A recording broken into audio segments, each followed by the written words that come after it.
Nobody was impervious to what was going on. Even the Who and the Stones were affected by what was considered the fashion of the time. We just kind of morphed into what became known as a hair band. We looked like dozens of other bands. There was no place anymore to be different. We had gotten rid of our calling card. We had taken off what made us different, so pretty much all we could look like was a run-of-the-mill rock and roll band. MTV had opened up the opportunity for a band from Idaho to look like a band from LA, which could look like a band from London.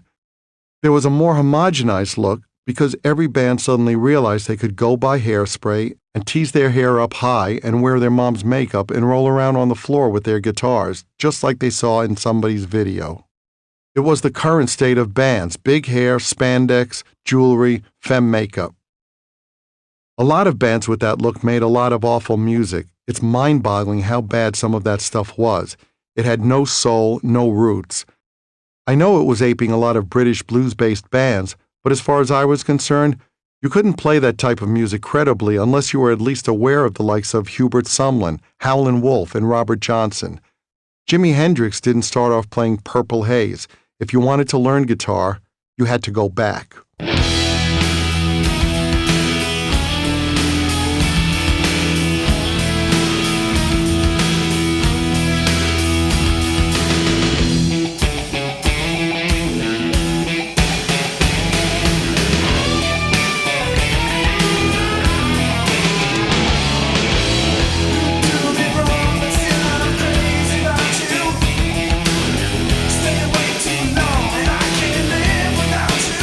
Vinnie Vincent. Have you heard anything from this guy since they broke up? Well, they're doing E.T. Part 2, and Vinnie's up for the role.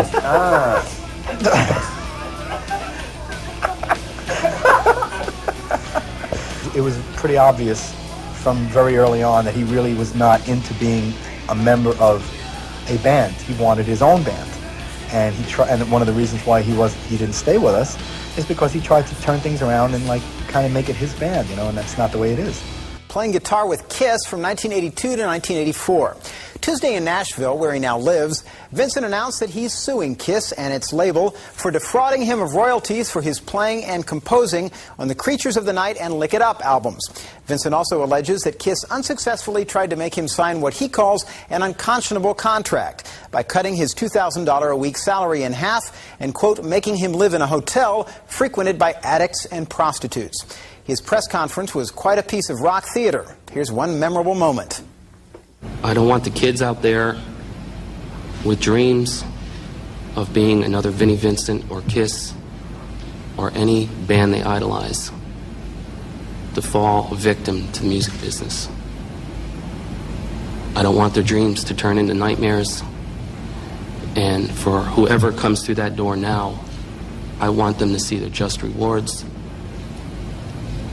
and the light of those rewards to shine on them and their families. No comment on Vincent's suit yet from Kiss or its label.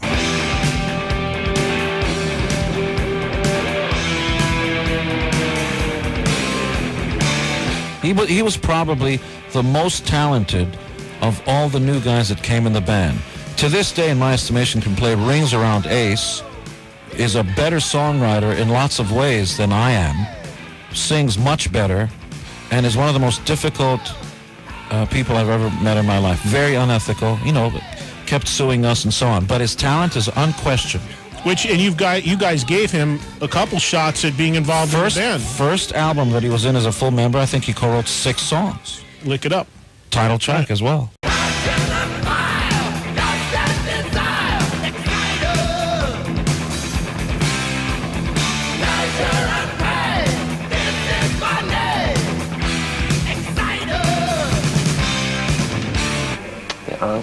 My makeup. Yes, it's the cross here with the, circle on top, the loop, and it's an Ankh symbol. It's called, it's an Ankh, it's Egyptian for life. Kiss is a great band, but we had a fantastic chemistry.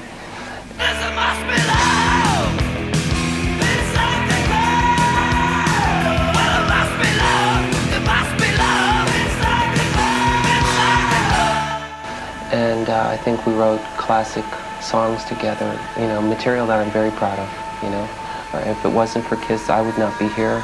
I wouldn't be Vinnie Vincent. You know, so Kiss, you know, if it wasn't for them, you know. I'm there for Gene Simmons, Paul Stanley, my friend Eric Carr, who's no longer with us, Ace Frehley, Peter Criss. I'm there anytime, anytime, any place, anywhere. I'm always a part of him.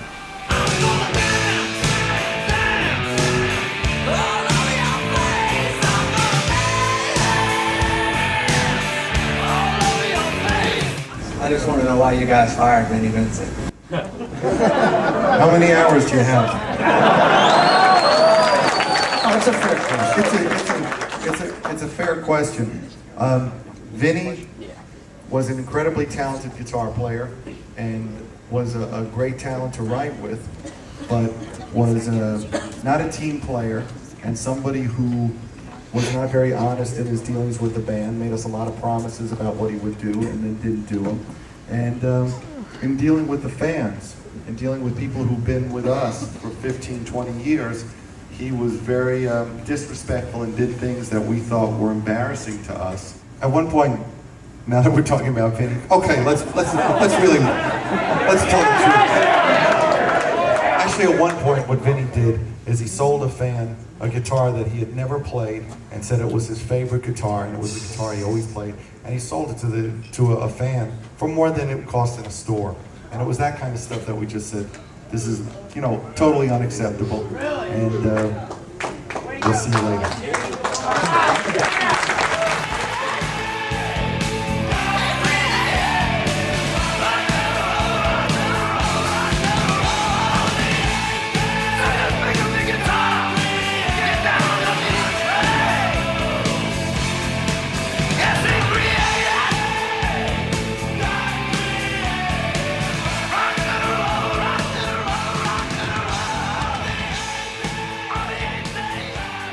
So what do you think is going on here, Ace? It'd be nice if you could communicate more than through the books, though, don't you think?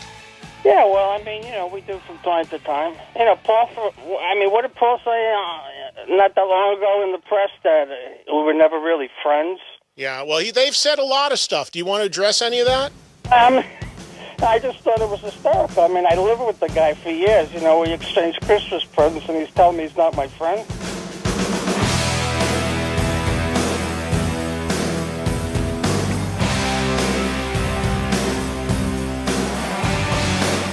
I don't know what's up with Gene. You know, he used to say to me in the 70s, every time I did something stupid, he'd go, "Hey, you're shooting yourself in the foot again." But he's been shooting himself in the foot for years. Gene's living in the past. He's become a caricature of himself, you know. I mean, from the very beginning, his only motivation was money. The guy has no friends, you know. He's not respected by his peers. You know, he's pissed off thousands of fans, you know. He's never had a hit single like I've had. You know, I had the most successful Gibson Signature Series guitar in history. He didn't. You know, it goes on and on. You know, he took the safe route.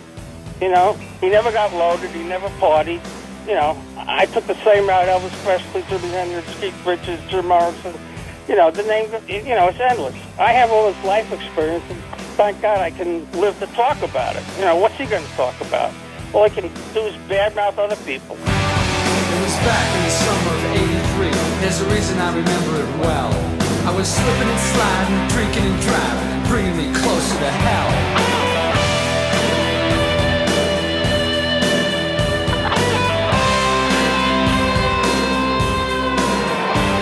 And the devil sat in the passenger side of DeLorean's automobile. He said, "Hey, Fraley, let's not be silly. There's a life out there to steal. Rock soldiers come. Soldiers go. Some hear the drum, and some never know. Hey, rock soldiers, how do we know? Ace is back and he told you so.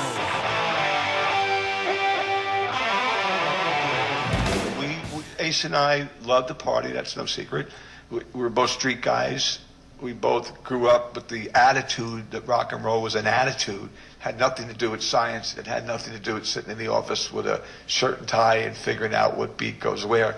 We looked at it as it was a party from one. It was a party. Rock and roll was to let it all go, hang out, have a great time, beat your brains out. And so we gravitated. But, you know, talking about what really was hard, being treated like a secondhand citizen was heart-rendering for me.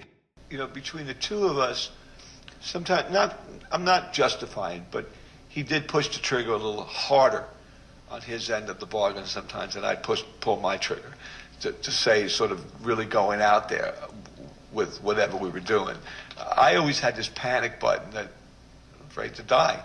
And my faith. I always just had my faith that I wouldn't go to heaven.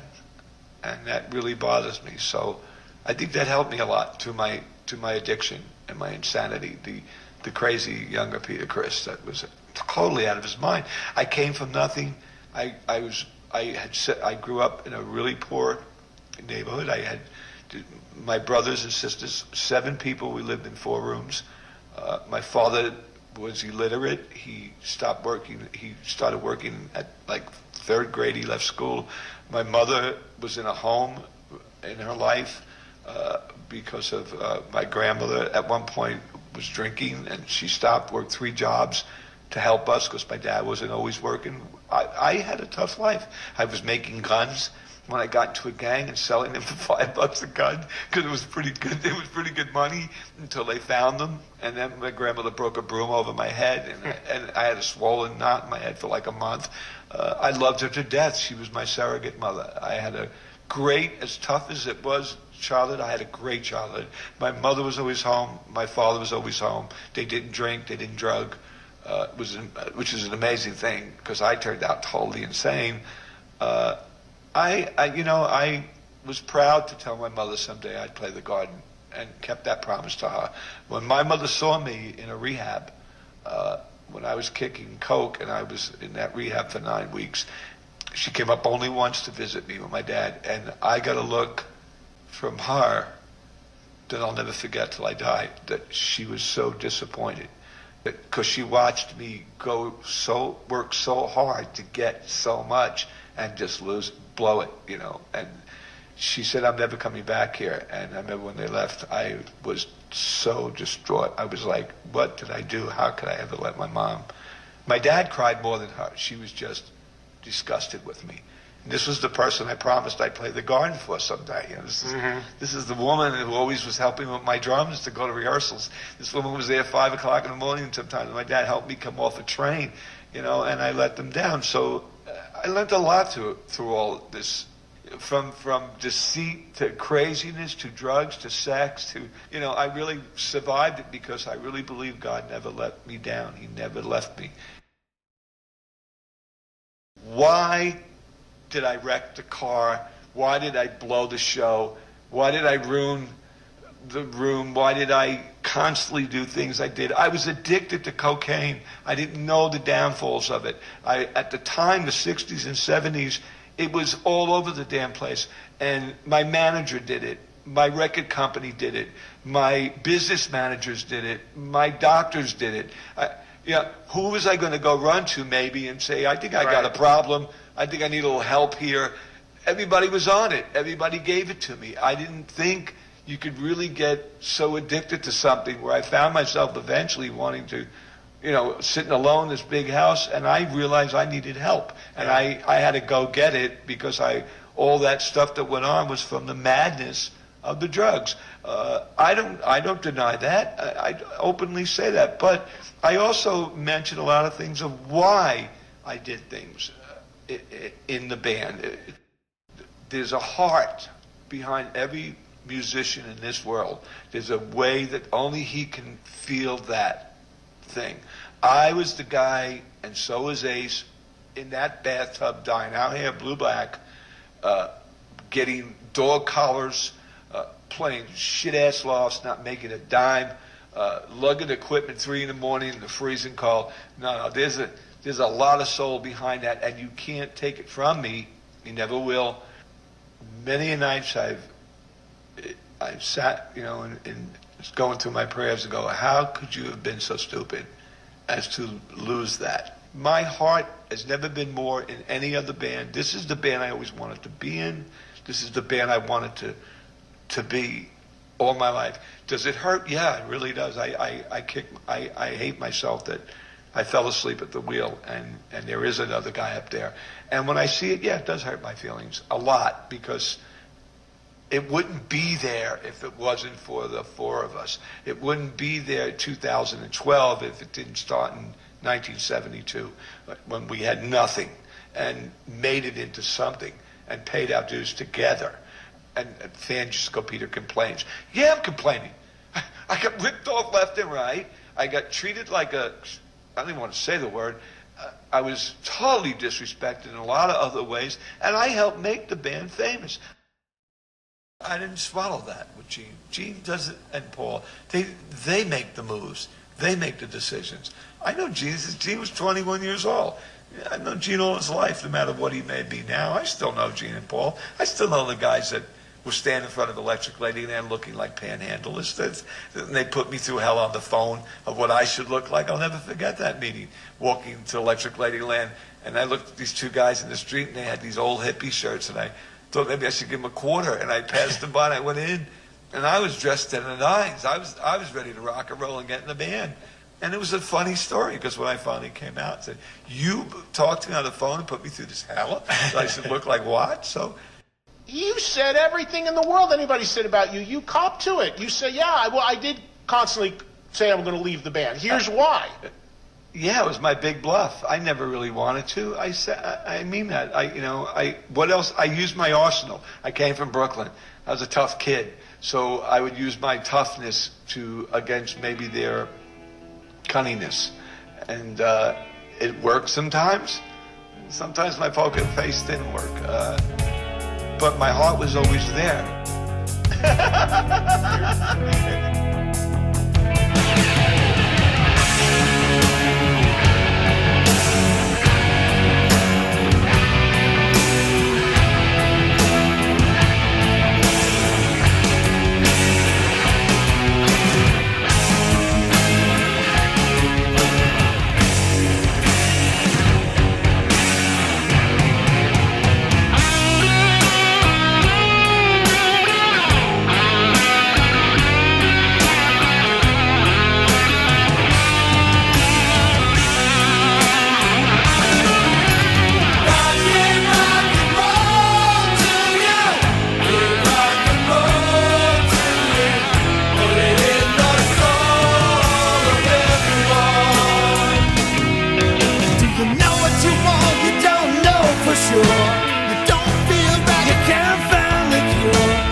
gave rock and roll to you.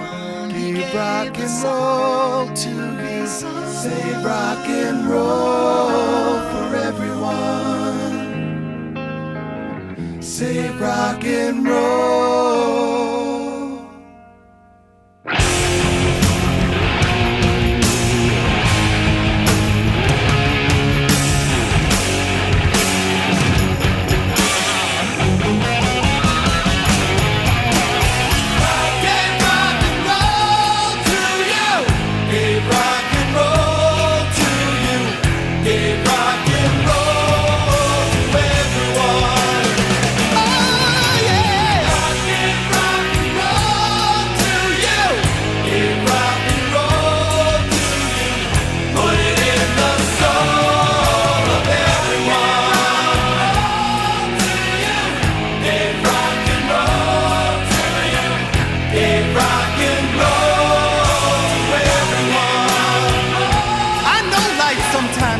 And I know life sometimes can be a drag, but people, we have been given a gift.